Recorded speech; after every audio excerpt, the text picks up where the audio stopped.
आज ডিনারে নিজের জন্য বানিয়ে ফেললাম খুব ইয়ামি একটা salad. Hi, this is Rehana, welcome to my new blog.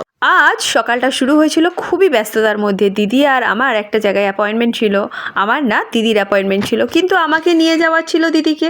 দুজন মিলে গিয়ে খুব বোর হচ্ছিলাম। তারপরে ফাইনালি দিদির কল আসলো আর দিদি গেল টেস্টটা করাতে। তারপরে দুপুরের লাঞ্চ সেরে আমি আর শারিম বেরিয়ে পড়লাম আমাদের বাড়ির উদ্দেশ্যে। আর আমাদের দুই মা বেটার গল্প তো যেন শেষই হয় না। দুজন মিলে অনেক অনেক অনেক গল্প করলাম।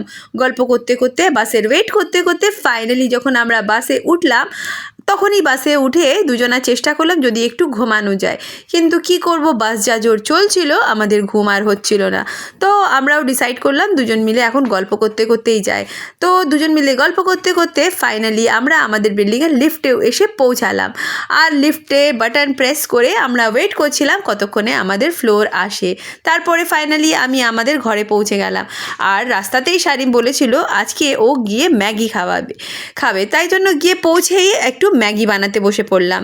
ম্যাগি বানাতে বানাতে পাশে নিজের জন্য একটু চাও বানিয়ে নিলাম।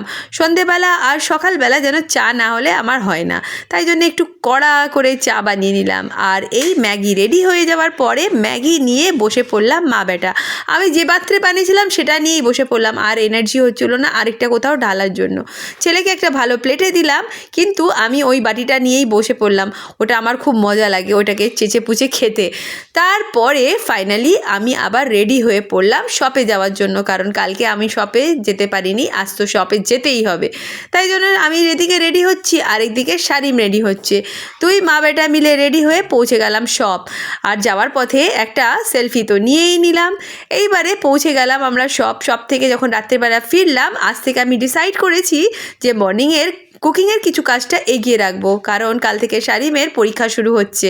তাই জন্য হয়তো আমি অতটা টাইম পাবো না সকালবেলা, কারণ আমাকে ওকে একটু পরিয়ে টরিয়ে রেডি করে স্কুল পাঠাতে হবে। তাই জন্য কালকে যা মেনু আছে সেগুলো আজকেই মোটামুটি আমি কিছুটা রেডি করে রাখলাম, যাতে সকালে উঠে আমাকে অতটা এফর্ট দিয়ে আর কিছু বানাতে না হয়। তার মধ্যে ছিল এই বিটরুট, এটা দিয়ে আমার স্যালাড বানানোর ছিল, সেটাকে আমি রেডি করে নিলাম। স্যালাডের আইটেমগুলোর মধ্যে ছিল বিনস, ক্যারেট, আর বিট ছিল, ক্যাপসিকাম ছিল, আর এই হলো ব্রকলি। এটা শারিমের পাপা কিছুদিন আগে নিয়ে এসে রেখেছিল, ফ্রিজে থাকাতে দেখছি একটু হলুদ হলুদ হয়ে গেছে, কিন্তু ব্রকলি তো আর ফেলা যায় না, ব্রকলির টেস্টই আলাদা। তাই জন্য স্যালাডে একটু ব্রকলি না দিলে যেন আমার ঠিক ভালো লাগে না। যখন ব্রকলি থাকে তখন আমি ব্রকলিটাকে প্রেফার করি খাওয়ার জন্য। তারপরে এই ব্রকলি দিয়ে একটু স্টিম করে নিলাম, ক্যাবেজ সবই দিলাম, দিয়ে একটা মাস্ট স্যালাড আমার জন্য বানিয়ে নিলাম।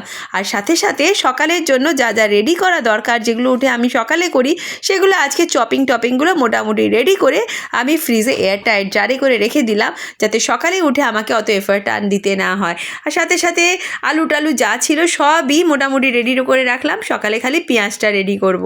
এইভাবে আজকে রাতের বেলা অনেক রকমের কাজ করে আমি নিজের কাজগুলোকে যতটা সম্ভব গুটিয়ে রাখার চেষ্টা করছিলাম, কারণ আই নো কাল থেকে শারিমের স্কুল শুরু হয়ে যাবে, তো আমি অনেকটাই ব্যস্ত হয়ে যাব, কারণ ওকে সকালে আমাকে আবার পড়িয়ে পাঠাতে হয়।